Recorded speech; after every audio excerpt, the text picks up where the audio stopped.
My wife warned me away from my own home. Not asked, warned, her voice shaking, the word please stuck in her throat. She claimed a pipe burst, contractors everywhere, but pipes don't make wives beg. 30 minutes later, my cousin showed me the real reason. I squeezed his granite counter so hard my wedding band cracked. My marriage was a lie, my stepson was a spy, and a man I thought was gone forever had been pulling the strings for 3 years. My name is Nathan Graves. I'm 51 years old, and I've spent the last 24 years building 2 things, an architectural firm worth tens of millions, and what I believed was an unshakable family. Turns out I was only good at one of them. The other was built on quicksand, and I was too busy designing buildings across 4 states to notice the collapse happening in my own living room. Tell me where in the world you're listening from right now. I want to know how far this story travels. Don't forget to subscribe and turn on notifications. Tomorrow's story is one you shouldn't miss. The call came while I was driving back from Seattle. My client meetings had ended 2 days early, and I decided to surprise Suzanne. 23 years of marriage, I still wanted to surprise her. Then my phone rang. It wasn't me. Nathan. Her voice was wrong, tight, controlled panic leaking through the edges. Don't come home tonight, please. I pulled onto the shoulder, hazard lights flashing. What's wrong? Are you okay? Is Tyler hurt? No one's hurt. There's just a pipe burst. Water everywhere. Contractors are here. It's chaos. Just stay somewhere else tonight. I'll handle it. Suzanne, I can help. Don't. The word came too fast, too sharp, then softer. Please, just trust me. Go to Victor's. I'll call you tomorrow. I love you. The line went dead. I sat there watching 18-wheelers thunder past, my knuckles white on the steering wheel. In 23 years of marriage, Suzanne had never sounded like that, never warned me away from my own home, never said please like a prayer. Pipes don't make wives desperate. I called my cousin Victor. He picked up on the first ring. Nathan. His voice was careful, measured. Where are you? An hour outside the city. Something's wrong with Suzanne. Silence. Then, come here. Now. Don't call her back. Don't text. Don't tell her you're coming to me. Just drive. The line went dead before I could ask why. I pushed my car to 90, weaving through traffic like a man outrunning something he couldn't see but could feel breathing down his neck. Victor's tone triggered every alarm I possessed, the same instinct that had saved me from bad partnerships and worse clients over the years. He knew something terrible. 42 minutes later, I pulled into his driveway. His house sat dark except one light burning in his home office, a yellow square against the gathering dusk. Rain started tapping against the windows, nature providing the soundtrack to whatever nightmare was about to unfold. 5 days ago, Victor began, pulling a chair beside mine. I stopped by your house to drop off those structural reports for the Lakewood project. You were still in Seattle. He paused, jaw working. Suzanne wasn't alone. My stomach dropped through the floor. Show me, I said. Victor clicked a few keys. The screen filled with footage from my own living room, a camera angle I didn't recognize, and what I saw made my cracked wedding band suddenly feel like a shackle I'd been wearing for years without knowing. The timestamp read 2:47 p.m., 5 days ago. I'd been presenting to clients in Seattle that afternoon, walking them through designs for a waterfront development I'd spent 6 months perfecting. The camera showed our living room, the leather couch Suzanne picked out last spring, the fireplace she'd insisted we renovate, the drafting table I'd set up in the corner for late-night inspiration. Our home. Then Suzanne walked into frame. And she wasn't alone. Connor Wells followed her, his hand resting on the small of her back in a way that made my blood freeze solid. Connor Wells, the young architect I'd pulled from obscurity 12 years ago. I found him working as a junior draftsman at a failing firm, recognized his talent, brought him into Graves Architecture. I taught him everything. client relations, structural innovation, how to read a room, win a bid, close a deal. I walked him through his first major project, held his hand through his first failure, celebrated his first success like he was my own son. 5 years later, he left to start Wells Design Group, took 2 of my junior architects with him. We'd been competitors ever since, bidding against each other on projects across the region. But I'd never hated him. Competition was business. This was something else entirely. "Keep watching," Victor said, his voice tight with controlled fury. On screen, Suzanne poured 2 glasses of wine, my wine, from the cabinet I'd stocked. They sat close on the couch, closer than any married woman should sit with another man. Then Connor leaned in and kissed her. Not a friendly peck, a kiss that spoke of practice, of repetition, of comfort built over time. Suzanne kissed him back with enthusiasm I hadn't seen from her in years. I wanted to look away, couldn't. My hands gripped Victor's desk so hard I felt the wood creak. 23 years of marriage. This is what it had become. The footage continued. They talked, heads pressed together. I couldn't hear audio, but body language screamed the whole story. Then Suzanne got up, disappeared, returned with a folder. She opened it on the coffee table. Even from the camera angle, I recognized the documents inside. The Graves Architecture logo, the Lakewood Project watermarks. "Those are my design specifications," I said, my voice coming out like gravel. "Confidential bid strategies, client financials." "I know," Victor replied. "Keep watching." Suzanne pointed to specific pages. Connor pulled out his phone, took pictures, document after document, page after page. My wife was feeding my business rival proprietary information. This wasn't just an affair. This was corporate espionage wrapped in betrayal, served on a platter by the woman I trusted with everything. "How long?" I asked. "The affair, at least 14 months from what I can tell. The information theft?" Victor pulled up another file. "He's won 7 major bids in the past year, all projects you were competing for, all projects he somehow knew exactly how to undercut. Every contract I'd lost, every project that slipped away, every time I'd wondered what I was doing wrong. I wasn't doing anything wrong. I was being sabotaged by the woman sleeping beside me every night." "There's more," Victor said quietly, too quietly. "It gets worse." "How could it possibly get worse?" He clicked to another video file, another timestamp, another day. A different figure walked into frame, and my heart stopped beating entirely. "No," I whispered, "not him." Tyler walked into my living room carrying a laptop. Tyler, my stepson, the 7-year-old boy I'd met when I started dating Suzanne, the kid I'd taught to ride a bike, throw a football, read architectural blueprints, the young man I'd brought into Graves Architecture 3 years ago, grooming him to eventually take over the firm. I'd raised him for most of his life, loved him like my own blood, defended him when others doubted, believed in him when he didn't believe in himself. On screen, Tyler sat down with Connor and Suzanne. He opened his laptop, turned it toward them, pointed at something on the screen.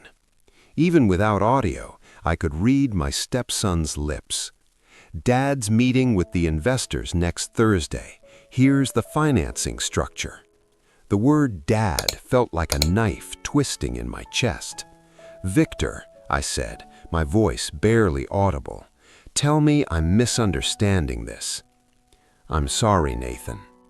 He pulled up another file, email exchanges, Tyler's work account to an address I didn't recognize, subject lines about project timelines, investor lists, client relationships, bid strategies. 3 years of emails. My stepson had been selling me out since the day I brought him into the company. Would you forgive a child you raised as your own if they chose blood over bond? I'd love to hear your answer in the comments. Why? I asked, though the word felt meaningless. I gave him everything, a career, a future, a father when his real one abandoned him. Victor's expression shifted. Something darker crossed his face. That's the thing, Nathan. His real father didn't abandon him. He came back. What? Bradley Crane, Suzanne's ex-husband. He reached out to Tyler 3 years ago, right around the time you brought Tyler into the firm. Bradley Crane, the man Suzanne had divorced 2 years before I met her. She'd described him as a nightmare, controlling, manipulative, financially reckless. He'd vanished after the divorce, moved to another state, never paid child support, never contacted Tyler. At least, that's what Suzanne had told me. Tyler's been in contact with his biological father for 3 years, Victor continued. Regular emails, phone calls, meetings when you're traveling. And Suzanne knows? Suzanne arranged it. The room tilted. I grabbed the edge of Victor's desk to steady myself. My wife, my stepson, my former apprentice, all coordinating behind my back, all feeding information to each other. But for what? Connor's business success couldn't explain this level of orchestration. This felt bigger, planned, systematic. Where does Bradley fit in? What does he want? Victor pulled up one final document, a corporate filing I'd never seen before. Bradley Crane is the silent investor behind Wells Design Group. He provided the capital Connor needed to compete with you. He's been using Tyler to gather intelligence and Connor to weaponize it. The pieces clicked into place with sickening clarity. Every project I'd lost, every bid Connor had somehow won, every time Tyler had asked innocent questions about upcoming deals. I wasn't being betrayed by 3 separate people. I was being dismantled by a conspiracy, one that had been running for 3 years, one orchestrated by a man I never considered a threat because I thought he'd disappeared forever. Nathan, Victor's voice cut through my spiral. What do you want to do?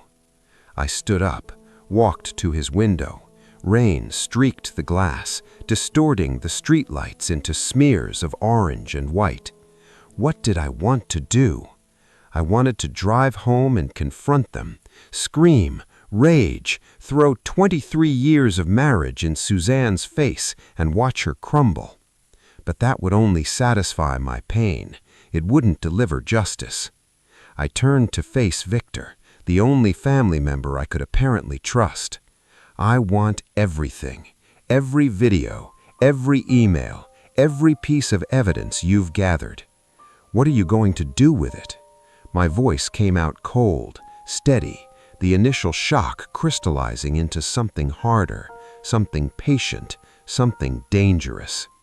I'm going to teach them what happens when they betray a Graves. I spent that night at Victor's house, going through every piece of evidence until my eyes burned and my chest felt hollow.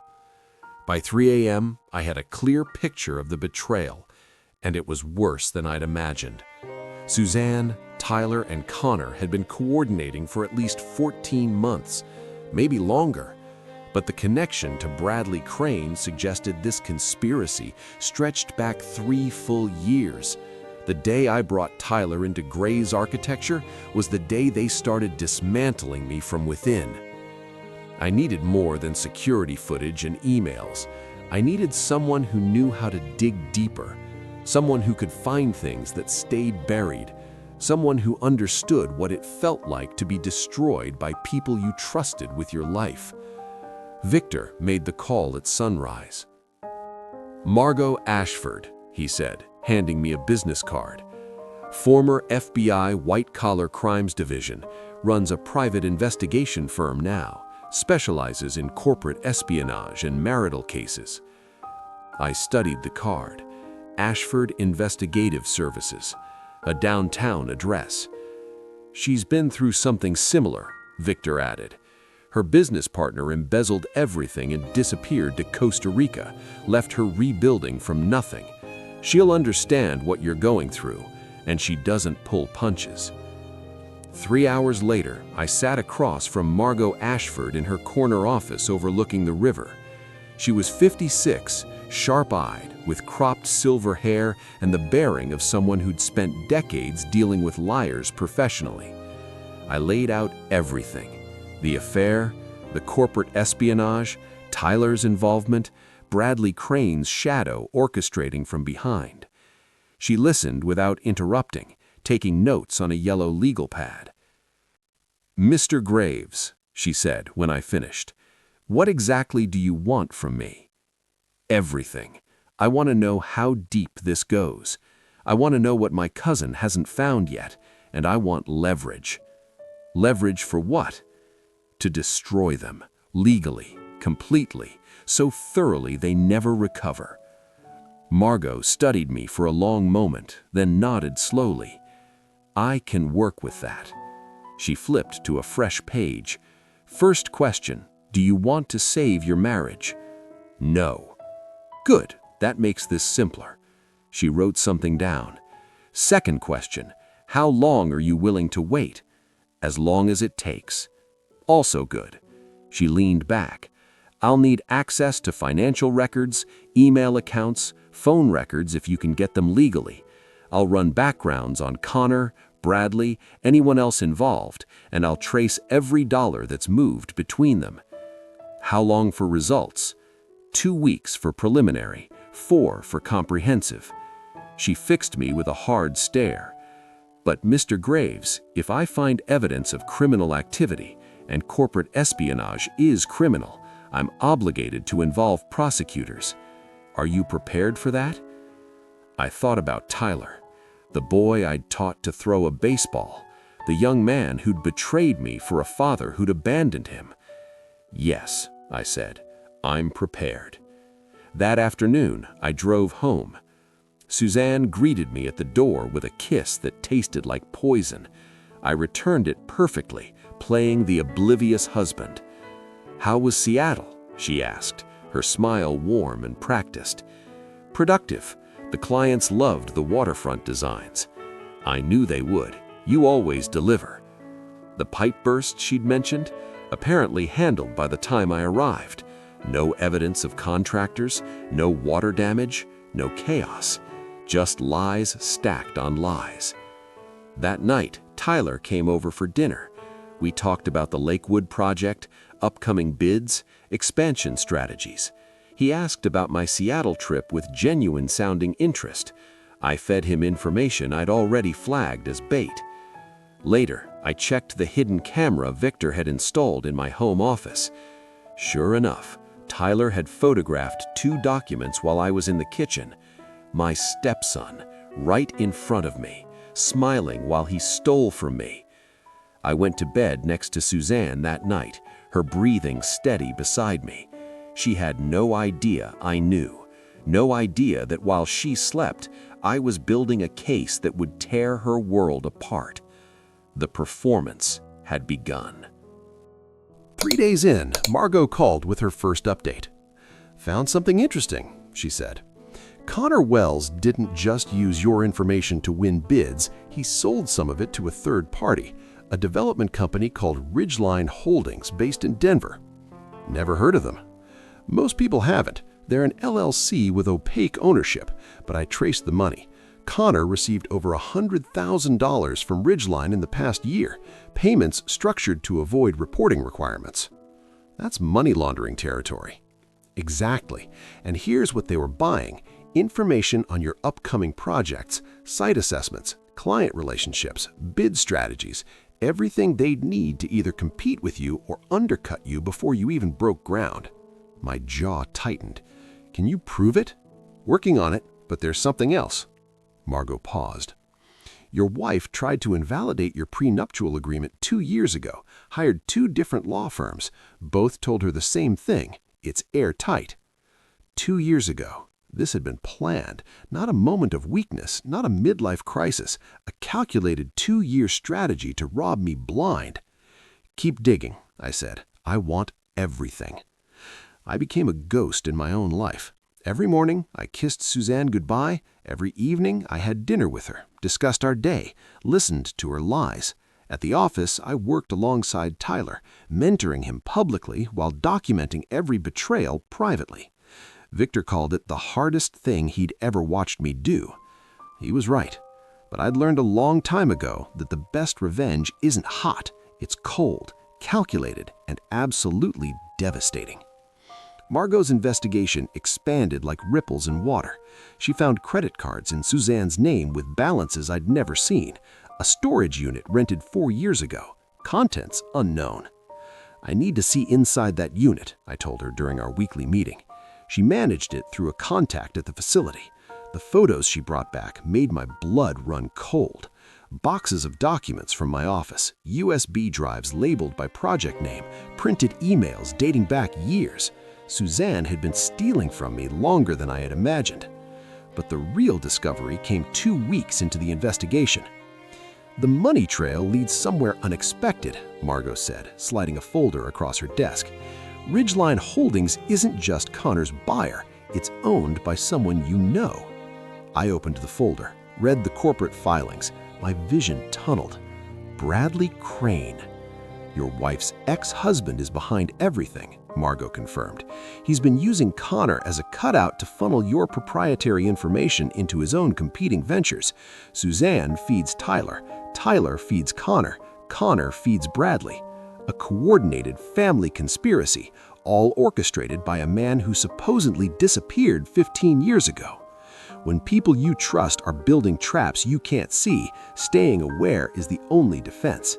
That's why stories like this matter. How much has he made? I asked. Conservatively, several million over the past 2 years. Properties he acquired because he knew your plans, clients he poached because he knew your strategies. This wasn't just an affair. This wasn't just corporate theft. This was an organized criminal conspiracy, and my family was running it. I wanted to confront them every single day. The urge burned in my chest like acid every time Suzanne smiled at me, every time Tyler called me Dad, every time I saw Connor's name on a competing bid. But Margot's words echoed in my head. The moment they know you're onto them, evidence disappears, accounts get emptied, people flee. You'll win the battle and lose the war. So I waited, watched, documented. Working alongside Tyler became a masterclass in self-control. "Hey, Dad, what's the timeline on the Henderson project?" he'd ask, notepad ready. I'd give him information, carefully selected, already flagged, then I'd watch him photograph my notes when he thought I wasn't looking. The boy I'd raised, the son I'd chosen, treating me like a target. Some nights, after Suzanne fell asleep, I'd stare at the ceiling and wonder where I'd gone wrong. Had I worked too much? Traveled too often? Missed something I should have seen? But then I'd remember Margot's findings, the prenup challenges from 2 years ago, the storage unit rented 4 years back, the planning, the calculation. This wasn't about my failures. This was about their choices. Week 3 brought a breakthrough. Tyler made a mistake, Margot said during our call. He used the family cloud account to draft an email to Bradley. Never sent it, but drafts autosave. She read it to me. Dad, Nathan's meeting with First Regional Bank on Friday about the Henderson financing. He's asking for $4 million. I suggested he pad the request to cover contingencies, told him $5 million would give us breathing room. The extra cushion means you can undercut his bid by exactly what you need. My stepson had manipulated me into weakening my own position, made me look greedy to lenders while feeding Bradley the exact numbers he needed to destroy my deal. There's more, Margot continued. Bradley's been coordinating with Connor through burner phones, but 3 months ago he got sloppy, used his regular email to discuss, and I'm quoting here, the end game. What end game? Bankruptcy. Yours. Within 18 months, Bradley planned to absorb Graves Architecture's client list, poach your best architect, and position Connor as the regional leader. Suzanne would divorce you, claim the marriage failed due to your financial collapse, and walk away with whatever the prenup didn't protect. The scope of it was staggering. They weren't just stealing from me, they were trying to erase me entirely. I want to meet with Bradley, I said. Margot raised an eyebrow. That's not advisable. I don't care. Set it up. Tell him I want to discuss a partnership opportunity, something big enough that his greed won't let him say no. You're baiting him. I'm giving him enough rope to hang himself with. Can you do it? She studied me for a long moment. You're sure? Once we confront him, he'll know everything you're onto. I'm not going to confront him. I'm going to record him. I want him admitting the whole conspiracy on tape. Then I'm going to use it to destroy them all at once. Margot smiled for the first time since I'd met her. Now we're talking. I'll make the call.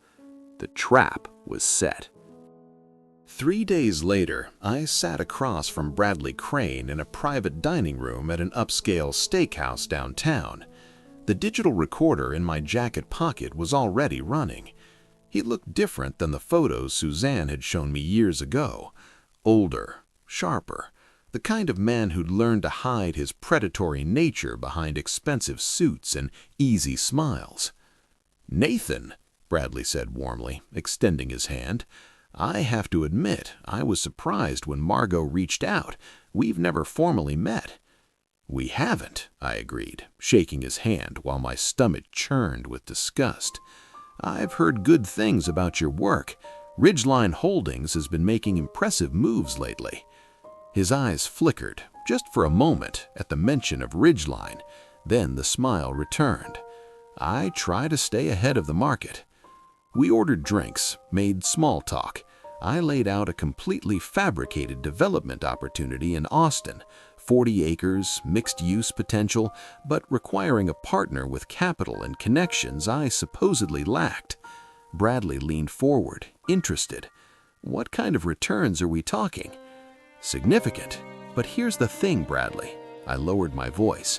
"I need a partner I can trust completely. Someone who understands the value of inside information."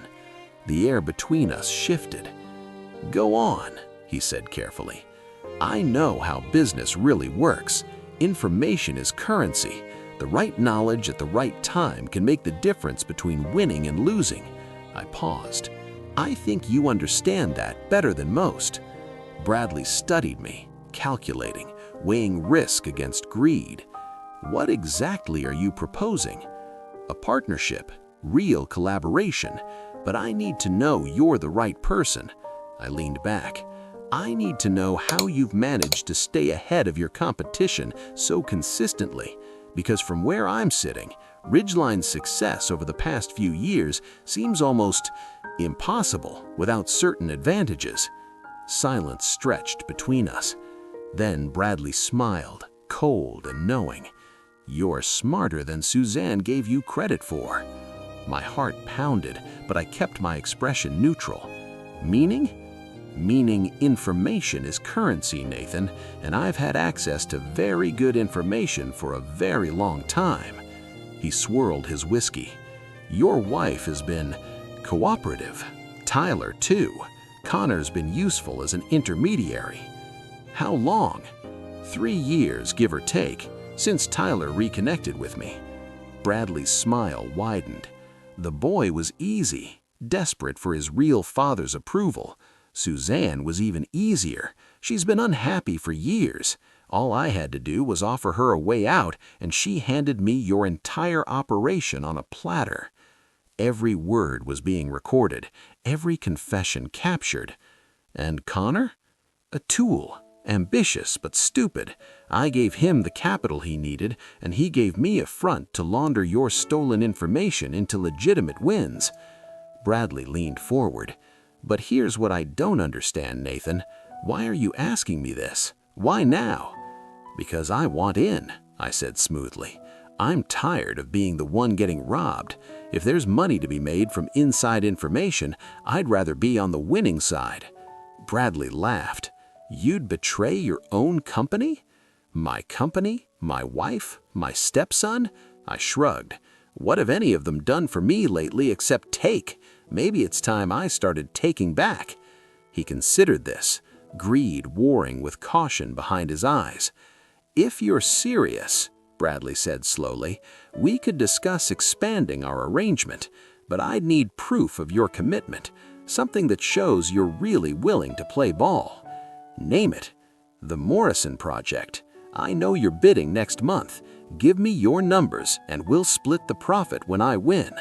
I pretended to consider. Done. But Bradley, I need your word that Suzanne and Tyler stay out of our direct dealings. I don't want to see them, don't want to think about what they've done. Easily arranged. Bradley raised his glass. To new partnerships.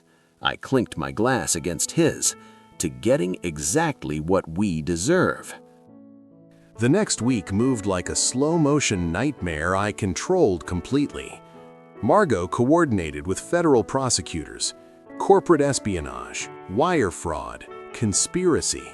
The charges stacked up like bricks in a wall I was building around my betrayers. The recording of Bradley's confession was the cornerstone. His own words, his own arrogance, his own greed, all captured perfectly. 3 days before the planned arrests, I had dinner with Suzanne at our favorite restaurant.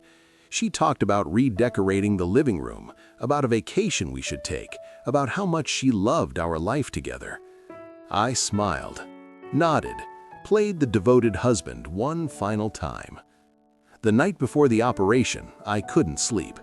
I stood at our bedroom window watching the neighborhood settle into darkness. Somewhere across the city, Bradley was sleeping peacefully, dreaming of the partnership he thought he'd secured.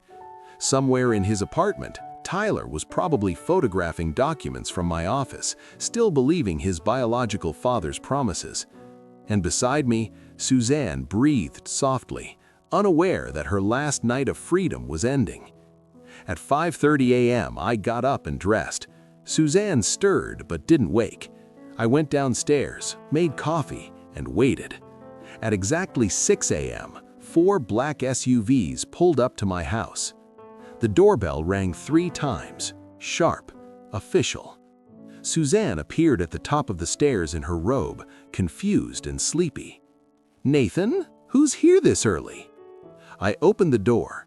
6 FBI agents stood on my porch, badges visible, faces grim. "Mrs. Suzanne Graves?" the lead agent called past me. Suzanne descended the stairs slowly, her face pale. "Yes?" "I'm Special Agent Morrison with the FBI. We have a warrant for your arrest on charges of corporate espionage, wire fraud, and conspiracy to commit theft of trade secrets." The agent stepped inside. 2 others followed. "You have the right to remain silent." The Miranda rights continued as Suzanne's eyes found mine. In that moment, I watched understanding dawn across her face. Confusion transformed into shock, then recognition, then pure, cold fury. "You knew," she breathed. "Yes," I said simply. "I knew." "How long?" "Long enough." An agent moved to handcuff her. She pulled away instinctively, then stopped, realizing resistance was pointless. "Nathan, please." Her voice cracked. "We can talk about this, whatever you think you know." "I don't think anything, Suzanne. I know. I know about Connor, about Bradley, about Tyler feeding his biological father my secrets for 3 years. I know about the storage unit and every document you stole. I know about Ridgeline Holdings and every dollar Bradley made off my work." I stepped closer, my voice dropping. "I know you planned this for years, that you tried to break our prenup and when you couldn't, decided to destroy me instead." Her face crumbled, but I felt nothing. No satisfaction, no vindication, just emptiness where love used to live. They took her away in handcuffs, through the front door, down the walkway, into a black SUV while neighbors watched from windows. 23 years of marriage, ending with federal agents and flashing lights. Tell me in the comments, would you have been able to watch? Victor called 30 minutes later. "They got Bradley an hour ago at his office, Tyler 20 minutes ago at his apartment. It's done, Nathan. It's all done." I stood in my kitchen staring at Suzanne's coffee mug still on the counter. "Yeah," I said quietly, "it's done." 4 months after the arrests, I sat in a federal courtroom watching my family's destruction become official. Suzanne wore an orange jumpsuit instead of the designer clothes she'd always insisted on. Tyler sat beside his attorney, looking smaller than I'd ever seen him, a boy pretending to be a man, finally facing consequences for the first time in his life. Connor Wells avoided my eyes entirely. Bradley Crane maintained his composure, but the cameras caught the truth in his face. Fear. The judge read the verdicts without emotion. Suzanne Graves, guilty on all counts. Tyler Crane, guilty on all counts. Connor Wells, guilty on all counts. Bradley Crane, guilty on all counts, with additional charges for orchestrating the conspiracy. Sentencing came 2 weeks later. Suzanne received 12 years. Tyler got 6, reduced for cooperation and his age. Connor got 10. Bradley Crane, the mastermind who'd spent 3 years engineering my destruction, received 15 years. Justice. Complete and absolute. So why did I feel nothing? Victor sat beside me through the sentencing, his hand on my shoulder when the numbers were read. Afterward, we walked out of the courthouse together while reporters shouted questions we didn't answer. "You did the right thing," Victor said as we reached my car. "What they did to you, they deserved this." "Did they?" He stopped, studied my face. "Are you having second thoughts?" "No, not about the justice." I leaned against my car, suddenly exhausted. "I'm just wondering what I became to get it. The lying, the pretending, recording Bradley like some kind of spy, watching Suzanne get handcuffed in our bedroom. You did what you had to do. Maybe, but I don't recognize myself anymore, Victor. I used to be someone who built things. Now I'm just a man who destroyed his own family. They destroyed themselves. You just made sure they paid for it." I wanted to believe that, wanted to feel the satisfaction I'd imagined during all those weeks of investigation and planning. Instead, I felt hollow, scraped out, like the victory had cost me something I couldn't name. The weeks after sentencing blurred together. I went back to work. Graves' architecture still needed leadership. Projects still needed completion. Clients still needed reassurance that the scandal wouldn't affect their buildings. Margot had been right. My reputation took a hit initially. 3 clients left in the scandal's immediate aftermath. But slowly, painfully, things stabilized. Victor stepped up. The team rallied. The business survived. I wasn't sure I had.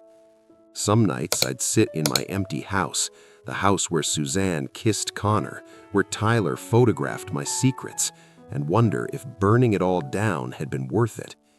I won. I got justice. I destroyed everyone who betrayed me, and I was more alone than I'd ever been in my life. 8 months after sentencing, Victor showed up at my office with bourbon and concern. "You doing okay?" he asked, settling into the chair across from my desk. Define okay. Fair point. He poured 2 drinks. "I talked to your assistant. She says you're working 16-hour days, barely eating, never leaving this building. The firm needs leadership. The firm needs you alive, Nathan, not whatever this is." Victor leaned forward. "You won. You got justice. You destroyed everyone who betrayed you, and you're more miserable now than when you found out." I stared at the amber liquid in my glass. What do you want me to say? He wants me to admit that revenge didn't fix anything, that all this, he gestured at my cluttered desk, the empty takeout containers, the evidence of a man hiding in work, isn't living, it's just surviving. He was right. I hated that he was right. "You were always the builder, Nathan," Victor continued quietly, "not the destroyer. Maybe it's time to start building again." I didn't respond, but something in his words lodged in my chest and wouldn't let go. 2 weeks later, I did something I'd been avoiding. I drove to the federal facility where Tyler was serving his sentence, put my name on the visitors list, sat in the waiting room for 30 minutes, questioning every decision that had brought me to this plastic chair in this fluorescent-lit room. When they brought Tyler out, he looked older, harder. Prison had aged him in ways I didn't want to catalog. We sat across from each other, a metal table between us, guards watching from the corners. "I didn't think you'd come," Tyler said quietly. "Neither did I." Silence stretched between us, uncomfortable, heavy with everything unsaid. "I got your letter," I finally said, "the one you sent 3 months ago." Tyler's eyes widened slightly. "You read it?" "Several times." He'd written about regret, about understanding what he'd thrown away, about desperate hunger for his biological father's approval, blinding him to the father who had actually been there, about prison giving him time to see himself clearly, maybe for the first time. I hadn't responded, hadn't been ready. Maybe I still wasn't. "I'm not here to forgive you," I said carefully. "I don't know if I can. What you did, what all of you did, it broke something in me I'm not sure can be fixed." Tyler nodded, tears forming in his eyes. "I know. But I'm also not here to punish you anymore. The court handled that." I paused, choosing my next words carefully. "I'm here because Victor reminded me of something. I used to be someone who built things, relationships, futures, trust. Somewhere in the last year, I forgot how to do that." "What are you saying?" "I'm saying I don't want to be the man this betrayal turned me into. Cold, isolated, unable to trust anyone ever again." I met his eyes. "I raised you since you were 7 years old, Tyler. That doesn't disappear because of what you did. It just changes." "So now what?" "Now we see. You've got 5 more years in here. That's a lot of time to become someone different, someone better." I stood up, preparing to leave. "If you do that, really do it, maybe there's something worth rebuilding when you get out.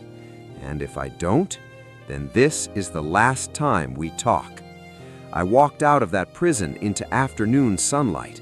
The air smelled like cut grass and diesel exhaust, normal smells, living smells. I'd spent a year in darkness, investigating, calculating, destroying. Maybe it was finally time to step back into the light. Victor was waiting by my car, leaning against the hood with his arms crossed. "Well?" he asked. I talked to him. "And?" I looked back at the prison, at the razor wire and concrete walls, holding the family that had betrayed me. "And I'm done letting their choices define who I become." Victor nodded slowly. "That's a start." It was, just a start. The wounds wouldn't heal overnight. Trust wouldn't return easily. Some scars would never fade completely. But I'd built an empire from nothing once. Maybe I could build a life from the rubble of the old one. Have you ever trusted someone so completely that their betrayal didn't just break your heart, it made you question whether you'd ever trust anyone again?